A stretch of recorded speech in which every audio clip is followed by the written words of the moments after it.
చెప్పి మీ ద్వారా నమోదు చేసుకుంటున్నాం. అయితే రేపు ఎన్నికలు నగరపాలక సంస్థకి మేయర్ని మార్చిన క్షణంలో మాకు యాదవాసుకి డిప్యూటీ మేయర్ ఇవ్వాలని చెప్పి మరి మీ ద్వారా తెలియజేసుకుంటున్నాం. ఈ అవకాశం ఇచ్చిన ప్రజలందరూ కూడా నమస్కారం చేస్తున్నాను. వర్కింగ్ ప్రెసిడెంట్గా వైస్ ప్రెసిడెంట్గా ఇప్పుడు నుంచి 32 సంవత్సరాలు బట్టి నేను మాకు జిల్లా సంఘంలో పనిచేస్తున్నాను. ఇప్పుడు ఏ రోజైతే కార్పొరేషన్ అయిందో ఎన్ఎస్ఎన్ రెడ్డి గారు మేయర్ అయ్యారో ఆ రోజు మాకు పల్ల సూర్యనారాయణ గారికి డిప్యూటీ మేయర్ ఇచ్చారు.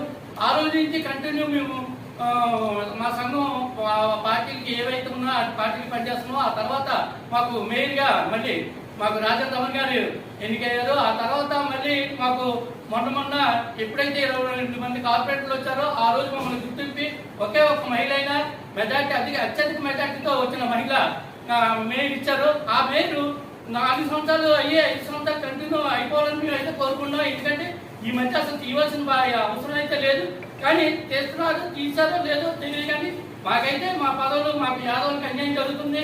అవతల లాస్ట్ టైం అయితే మన పల్లా శ్రీనివాస్ గారికి పదవిలో కొంచెం డ్రాప్ అవ్వమని చెప్పి పార్టీలో చెప్పడం జరిగింది. ఈ రోజు అత్యధిక మెజార్టీతో మా పల్లా శ్రీనివాస్ గారు ఎన్నికైతే ఆయనకి మనకి ఈయన మన జిల్లా తరఫున నాయకుడిగా ఇచ్చారు, కానీ ఒక మినిస్టర్గా ఇవ్వలేదు. అలాగే మాకు వంశీకృష్ణ శ్రీనివాస్ గారు మేయర్ అవుతారంటే ఆయన అట్టి ఎక్కడైతే యాదవులు ఎదుర్కోతారని చెప్పి ఆయన కూడా అట్టి ఇలాగా చేయడం మా యాదవులకి అన్యాయం చేయడం జరుగుతుంది.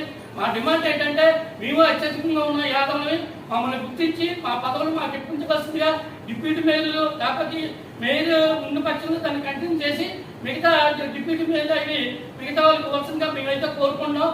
మాకైతే మా పదవి మాకు కావాలి. ఇప్పటికే చాలా అన్యాయం జరుగుతుందని మేమైతే ఈ సంఘం తరఫున డిమాండ్ చేస్తున్నాం.